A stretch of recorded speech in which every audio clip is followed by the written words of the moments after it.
समद्या जगाला आधार देणारी प्रेम छाया, पण माझ्याच नशिबात का हा पोरके बना. परमेश्वरा, अरे तूच लहानाचं मोठं केलंस रे. मला चालायला बोलायला तूच शिकवलं आणि तू जगालाही शिकवलंस, आणि तूच खरा माझा माईबाप.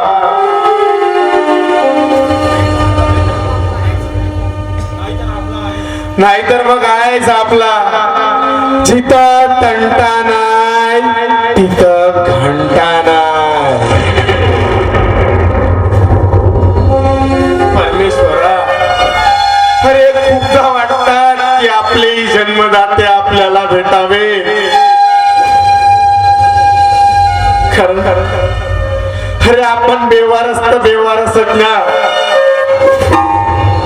अरे तुझ्याच मंदिरातल्या येणाऱ्या तुकड्यावर जगतोय रे मी.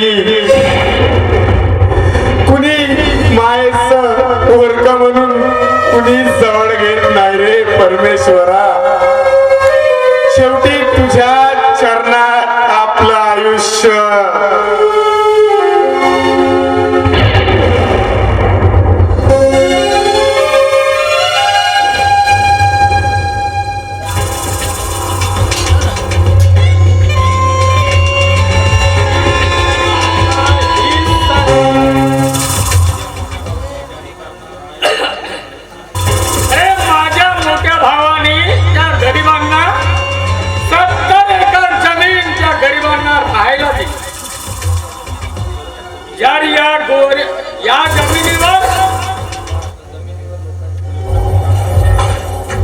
या जमिनीवरील लोकांची जर राखण केली तर ही सुद्धा जमीन आपलीच होईल, आणि यांच्याकडून कुणीच धावून येणार नाही.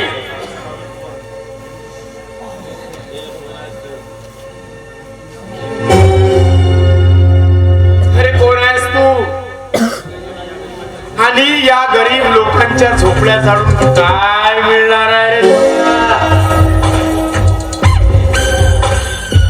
ए पोरा, ही जमीन करतोस ना, या जमिनीवर या गरीब लोकांनी ताबा करून बसले आहे. अरे कित्येकाला ताकीद देऊन सुद्धा ते ताबा सोडायला तयार नाही. जाळायला निघालो. अरे म्हणून काही लोकांच्या जीवाशी खेळणार काय तू. अरे जोपर्यंत हा माऊलीत आहे ना तोपर्यंत फक्त त्या शेतकऱ्यांच्या झोपडीच्या गवताला सुद्धा हात लावून दाखव. अरे नाही तुला जमिनीत चित्ता काढला ना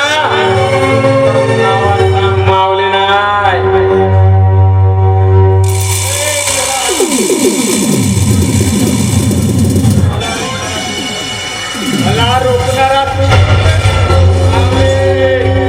अरे माऊली नाव आहे आपला, जिथं तंटा नाही तिथं घंटा नाही.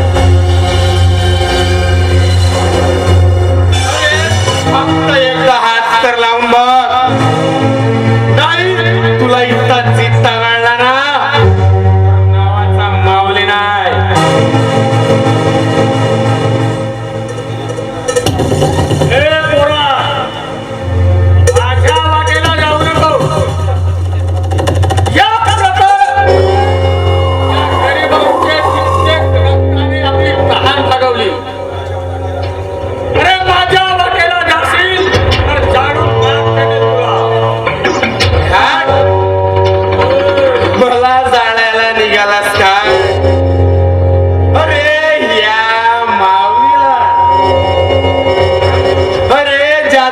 डोक्यावर त्या विठू माऊलीचा हात, त्याचा तुझ्या सारखे कोण काय वागणं करणार.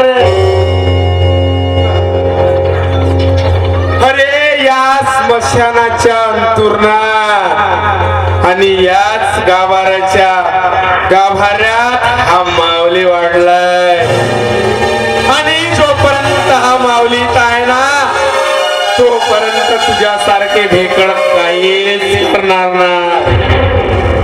कारण हा माऊली आहे माऊली.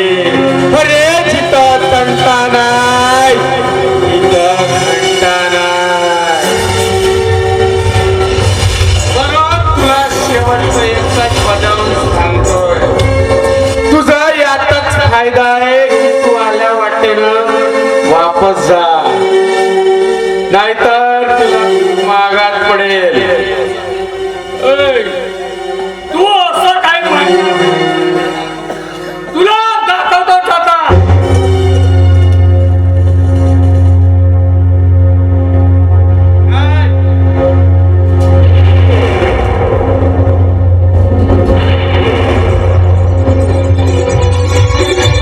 अरे या माऊलीला मारायला निघालास काय? पण तुला माहित नाही हा माऊली काय चीज आहे म्हणून. कारण ज्याला कुणी आई वडील नाही त्याला जगण्याचं काय कळतच नाही. म्हणून आल्या माऊली चालता होय नाहीतर मग तुला जिवंत सोडणार नाही. अरे बघून घेईन मी तुला. या प्रतापला तू डिवचलास. मी पुन्हा येईन. पण या झोपड्या सकट तुला सुद्धा जाऊ शकेल. सारे जा. अरे मला जाणं तुझ्यासारख्या फेकडाचं काम नाही.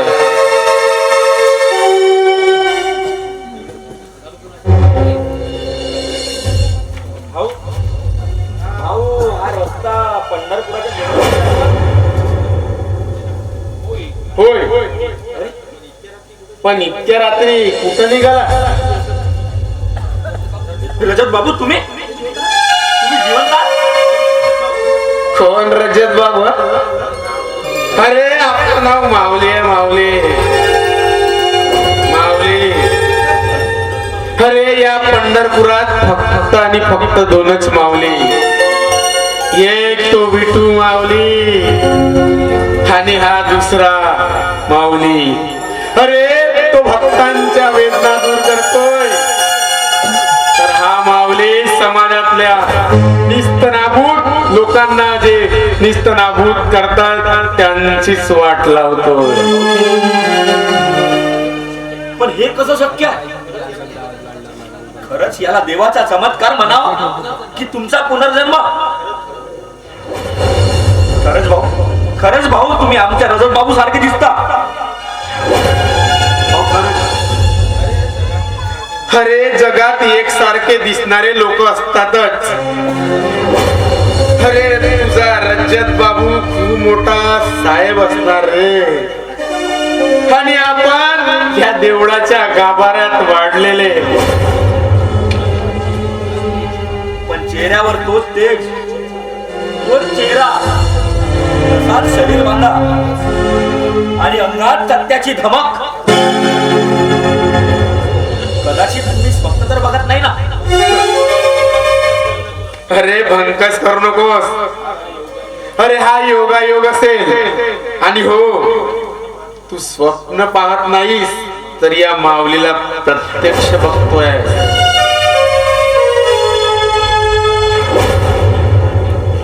अरे तू कुठला आणि मी कुठला? आणि कोण तुझा रजत बाबू? मी नाही ओळखत रे भाऊ, त्यांना नाही ओळखत.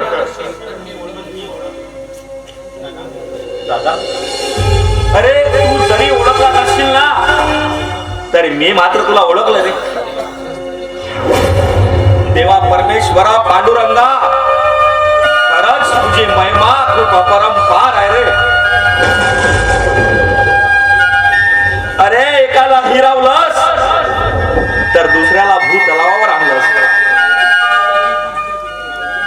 माऊली माऊली तुला बघून डोळ्याचे पारणे फिटले रे.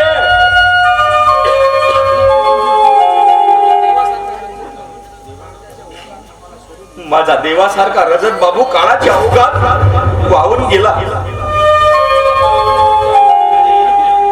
खरं सांगू, अरे तुला बघितलं आणि माझ्या रजत बाबूची मला आठवण झाली रे.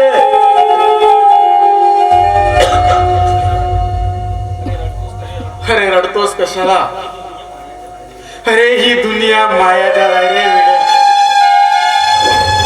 कुणाच्या नशिबात प्रेमाचं सुख असत रे, तर कुणी पोरका होऊन प्रेमासाठी आसुसलेला असतोय रे.